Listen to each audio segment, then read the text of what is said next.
Hello, everybody, and a very warm welcome to Cultural Communication Confidence with me, Victoria Reynoldson. And I'm really excited to welcome to the show a really great guest. We have Dr. Cindra Kamphoff coming all the way from the US, joining us here today. And she is a deep, deep expert in the world of confidence and has some very exciting new research from her field that she's going to be sharing here today. So, first of all, a very warm welcome, Cindra. Thank you, Victoria. I can't wait to have a conversation with you and to deliver some amazing value and insights about confidence today. Wow, I have been waiting to have this conversation for a little while, and I'm really pleased we could have you on the show because you are somebody who is really in this world with sports people, with business people. But perhaps could you just give us a bit of an overview of all the work that you do and share that with the listeners? Absolutely. So I'm trained as a sport and performance psychology expert. So I have a PhD in that field. And I have a company called Mentally Strong Institute where we provide leadership training to leaders and coaching to leaders, but also work with athletes and high level athletes. So we are mental performance coaches and executive coaches. And I lead that team, and I'm both. I work with leaders and athletes, and I've spent about 20 years or so. I started my career working with athletes, have spent 4 years as the mental performance coach for the Minnesota Vikings, goal, and also worked with the United States track and field team. And I have a couple of books out. My first book is called Beyond Grit, and it covers 10 practices of high performance. And then my second book is called Beyond Grit for Business. And one thing we're going to talk about today is confidence. So I have a new book coming out in September called The Confidence Mindset with Simon and Schuster. So I chose to write a book on confidence because Victoria, that is a thing that people come to me most for and come to my team most for is like they want to grow their confidence and they know that confidence can be really fragile, can be something that comes and goes. And they want to have more of it. And it's interesting because no matter how old we are, our confidence can fluctuate. We can experience setbacks and adversity and difficulties. And, then we start questioning ourselves. So I'm so excited today to talk about this topic and really dive into our national research study on confidence. Amazing. And congratulations on the upcoming book. I'm really excited to get a hold of that as well. But let's just start with this is a big topic that people focus Yes. on at all Mhm. stages of career. And I've seen it myself with the people that I work with, no matter how junior, no matter how senior, at some point, the conversation always comes to confidence. Why? Why is this such a core theme for people in their careers? So let's define what confidence is first. And I see confidence as four things. I see that it's a feeling, and that feeling actually comes and goes. And I think that's one reason why people question their confidence, because let's say you have a big talk coming up in front of 1,000 people. Of course you're going to be nervous about that. And so then because we feel nervous or anxious about it, we start thinking that we lack confidence, which maybe it's just we're not quite as prepared as we could be. So it's a feeling. It's also a decision that we can make in the moment. And we know this idea that when you kind of fake it, you become it, right? Just by the decision of like choosing to act confidently, the action comes many times before the feeling of confidence. And then it's a skill. It's something that we're not born with, but we can develop it over time. And that's really important for everyone who's listening because you might feel like someone else has more confidence than you, or, we kind of think it's like mysterious, but it is a skill we can grow, a mental skill. And lastly, it's a belief in self. And what's interesting is the feeling is not very stable of confidence. That can come and go more than the belief in self. And why do we lack confidence? I would describe the reason we lack confidence is because of our negativity bias. As humans, our real purpose of our brain is to keep us safe. And at one point, we had to fight animals to stay alive. So we have this fight or flight within us, and we have this bias that's looking for things that are wrong with us instead of things that are right. And I know, Victoria, what's super interesting is obviously I'm a keynote speaker and I speak on these topics. And I ask every one of my audiences to raise their hand if they're an overthinker. And to be honest, 80 to 90% of people raise their hand. And I think the other 10 or 20% that don't raise their hand are just overthinking if they should raise their hand. You I know? love that. That's so brilliant.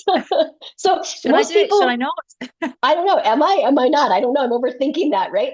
But what's fascinating is that most high achievers I know, and talk about elite athletes that I work with, people who really want to be their best, you can ruminate, you can overthink, and that destroys your confidence. So, the things that really get in the way of confidence, I call them confidence traps, are things like judgment of self, your own limiting beliefs about yourself, your own negativity bias, and overthinking is another confidence trap. So we have to be really aware of the thoughts that we have and how are we intentionally building our confidence. No matter if you're 18 years old or 80 years old, you need it. This is one of the most, maybe the most important mental skill that you can develop from a high performance standpoint. That is so helpful. And I love the way you defined that for us and made it incredibly clear, because I think equally I meet people who believe it's a fixed trait. You either have it or you don't. You were born with it or you weren't.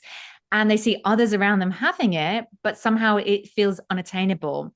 And then the other Mm-hmm. part of that, like, I think it's so interesting because people expect to feel confident before they do the action. They want to feel confident before they put Yes. their hands up and do the thing or step on the stage. But right, it doesn't happen in that order. So thank you so much for Yeah. being really clear on that. I think that's very helpful for our listeners to truly understand. And I'm really excited to dive into your research because obviously this is hot off the press, right, at the time of this Yes. recording. So can you share with us some of the really big insights, particularly for those people who are listening who are leaders in teams or wanting to become leaders in teams? What do they need to know about confidence at this moment in time?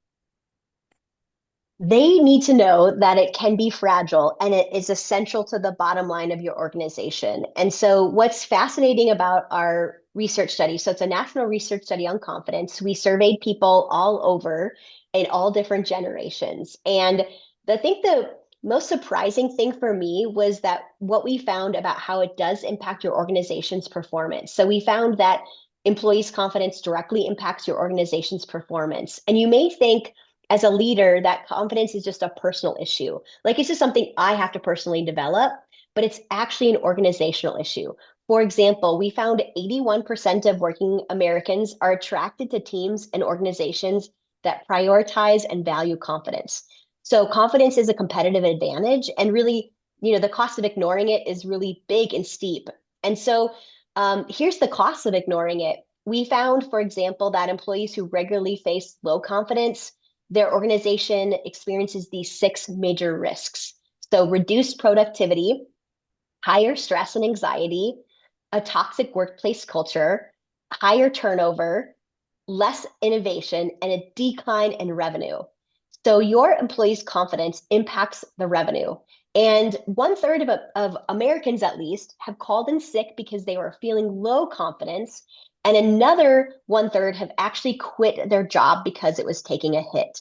So you might think that, just confidence is like a soft skill, but it's really this business advantage. And we found when you do grow confidence of your people, here's the good news. Here's the upside. It impacts increased productivity, reduced stress, better decision making, improved customer service and culture, higher retention, right? And this is really important because it's hard to retain good people, right? And we with people who are more confident, there's higher innovation, stronger leadership potential, and again, improved culture. So this is why we really want to know this as a leader, and why it's really important for us to build the confidence of the people that we lead. Wow, my mouth is open for those watching this.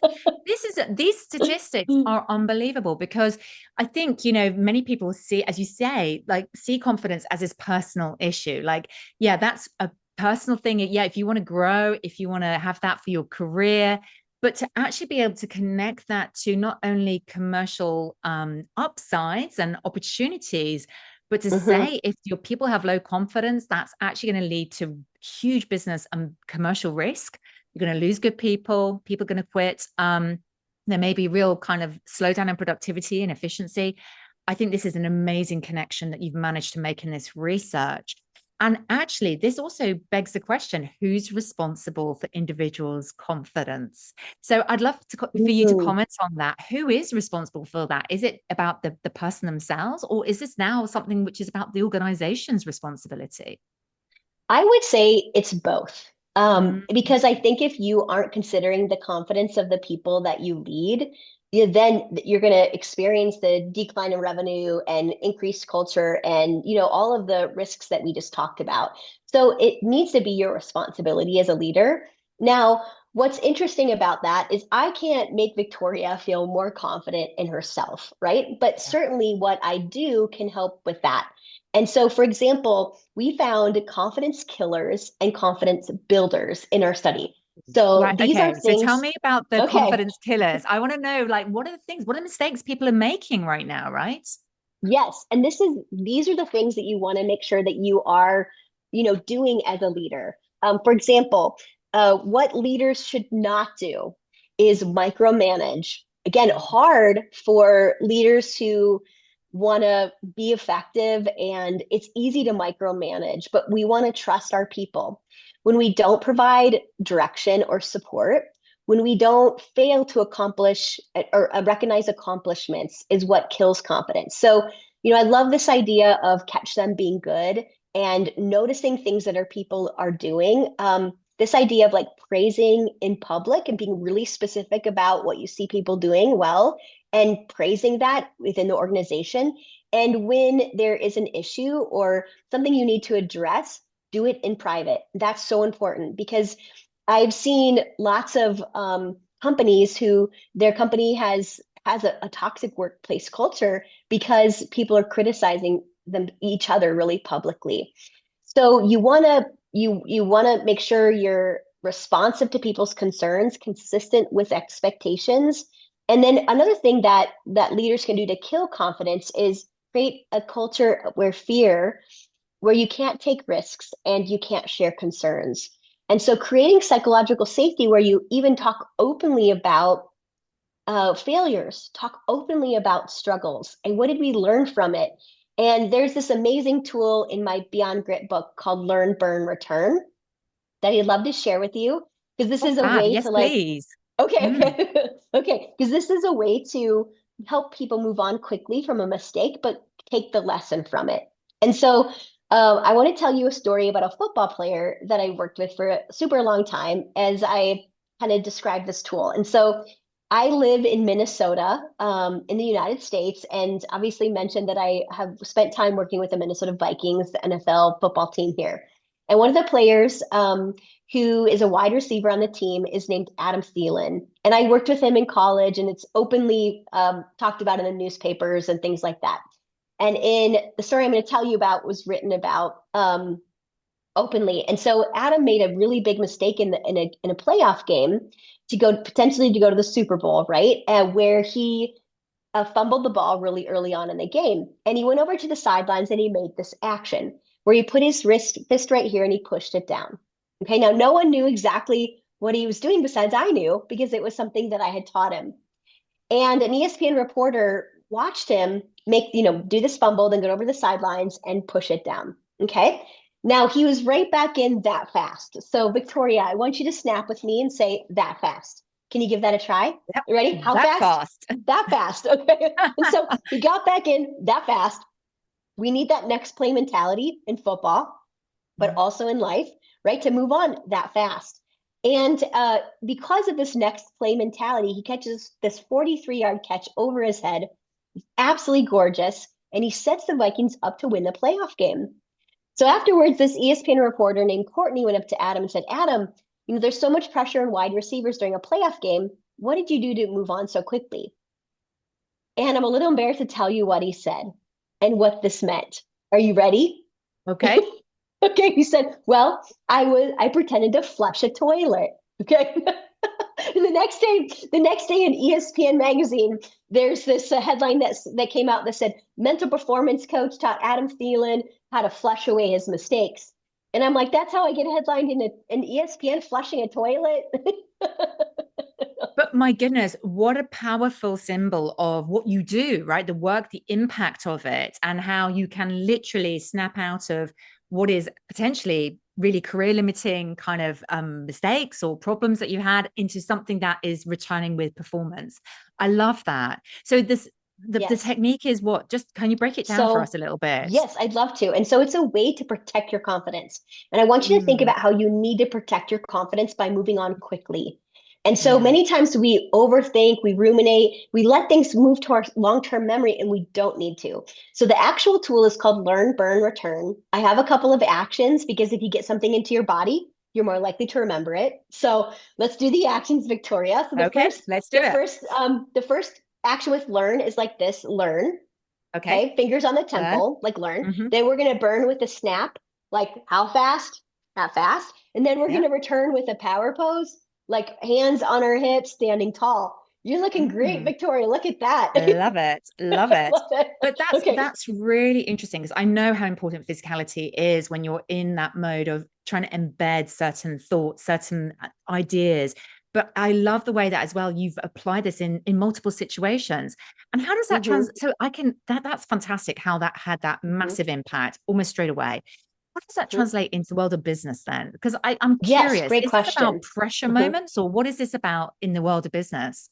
I would say you can use this tool anytime you've made a mistake, you're overthinking, you're ruminating, you're questioning yourself. And it's really a way to rebound or reset. And the learn, the first thing you want to do with the learn is ask yourself, what would I do differently next time?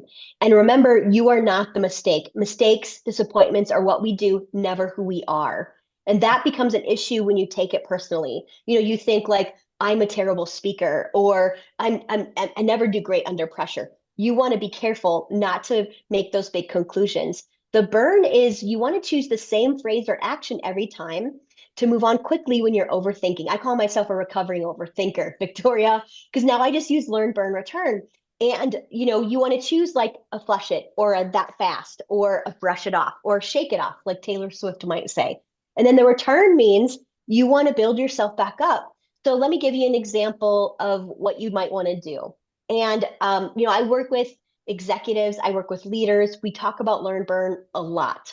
And let's Mm, say, honestly, I use it multiple times in my day. Whenever I need to move on quickly, I need to get back to the present moment, and I'm overthinking the past.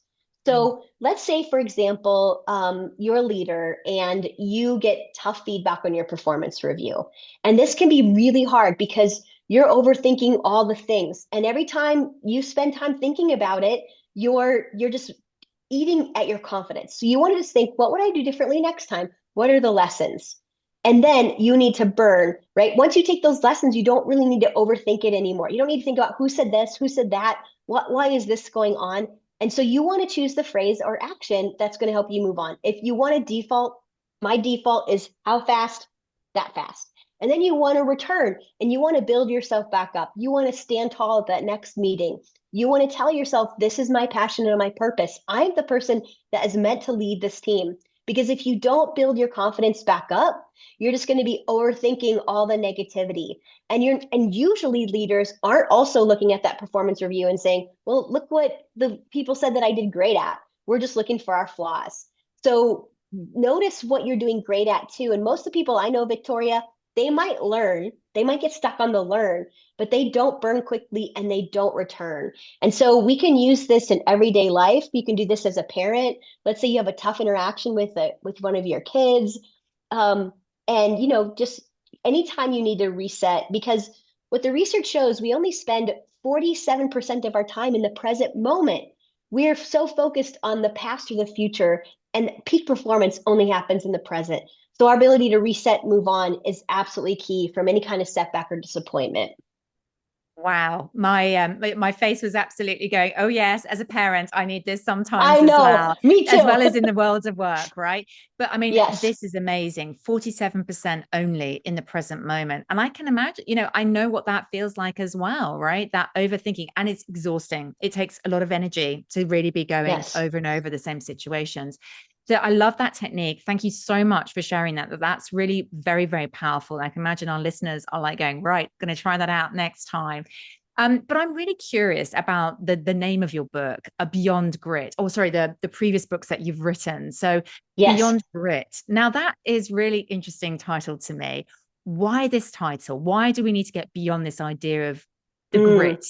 What is that I about? love that. So the Beyond Grit book is on these 10 practices of high performance. And there are things like grit, understanding our purpose, mentally strong thinking, dominating what you can control, owning the moment, kind of what we just said, choosing empowering emotions, understanding our self or self-awareness, living and letting go is actually the learn, burn, return tool, and then choosing courage over comfort. These are some of the tools I'm talking about and the practices I'm talking about in Beyond Grit. The reason I called it Beyond Grit is because grit has actually been described as the number one predictor of our success because it's connected to our ability to be an incredible leader.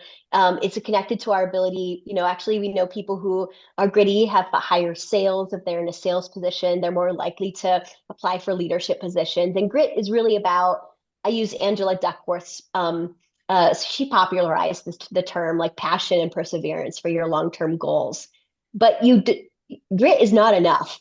You might have passion and perseverance, but you also need to understand why you do what you do. You also need to think powerfully about yourself. You need self-awareness and you need to focus on what you can control. You need to live and let go. And so the book is called Beyond Grit because there's these other 9 practices that help you support your grit. And I think also what's interesting, Victoria, when I speak to a lot of leaders, they have this misunderstanding of what grit is. They think it's like grit is grind, right? But it's not. If you look at the definition of grit, passion, perseverance, purpose, like very life-giving terms that are connected to really like your longevity. What are the things you really want long term? And so it's not grind. Sometimes we have to grind, but what just like a high level athlete, if you're grinding all day long, you're going to burn out. You're going to get Yeah. sick, and so we also need moments of recovery, just like an elite athlete to perform at their best. And this is where I find it absolutely fascinating. Also, listening to your podcast, this idea of like, what can we learn from elite sports people and bring that into the world of work? Because sometimes, yeah, people do think, right? Grit just means literally gritting your teeth, getting on with it, like head down, Yes. pushing into the wind and doing that nonstop. But I hear what you're saying here is it's actually about managing yourself. It's about knowing yourself, growing yourself, and being able to also be determined for sure, but also working smartly. This is what I'm hearing from what you're saying here.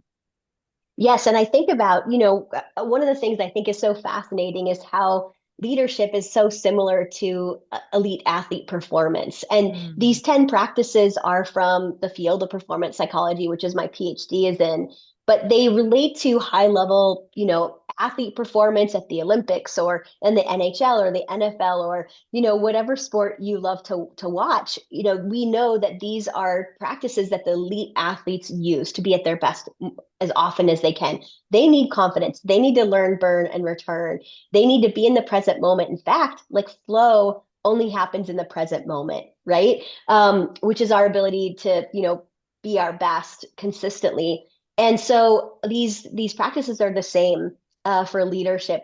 As a leader, you need passion and perseverance. You need to understand why you do what you do and keep that top of mind and not just know it, but own it. And you need mentally strong thinking to think really powerfully about yourself and the potential of your team. Absolutely. And I'm really curious because, you've been in this field for a long time. You're a deep expert in the world of all of this performance, peak performance, but also confidence. And this is obviously the focus of the next book. How is confidence a static idea, or is confidence changing? Like, will that change in the future? Will it look differently in the future, or is it always going to have this same expression? I'm just really interested in what you think about this. That is a great question, Victoria. And what's interesting about our national research study on confidence, by the way, you can find it at confidencestudy.com. So Oh, great! confidencestudy.com, and you can just download it there. We Mm. found something that's actually really scary, and we found that Gen Zers, so a Gen Zer is defined in our study as the ages of 18 to 29. And we found that 1 in 2, so nearly half of Gen Zers consistently or frequently feel like they're not enough. And one in Wow. two, yeah, 1 in 2 consistently or frequently compare themselves to others. So when you think about confidence, we are in a confidence crisis today because of our younger generation and what we're finding with younger generation, and that this is our next generation of our workforce. And so this is why we need to not only build the confidence of those people that we work with and keep it as a priority for us as a leader, but specifically we need to consider, the Gen Zers, and our study found similar data with young millennials, and a young millennial is ages 30 to 35. Now, you might say, well, why is this important and how does this impact the trends for confidence? Because if we don't address this, think about confidence is actually going to decrease instead of increase in our world. And we know, for example, Gen Zers spend 6.5 hours on their phone a day. Okay. Wow. That So is a again, a lot. Gen Z, that's a lot. So that we're, 18 to 29 years old. And I have two boys that are Gen Zers. One is a freshman in college and the other is a little younger.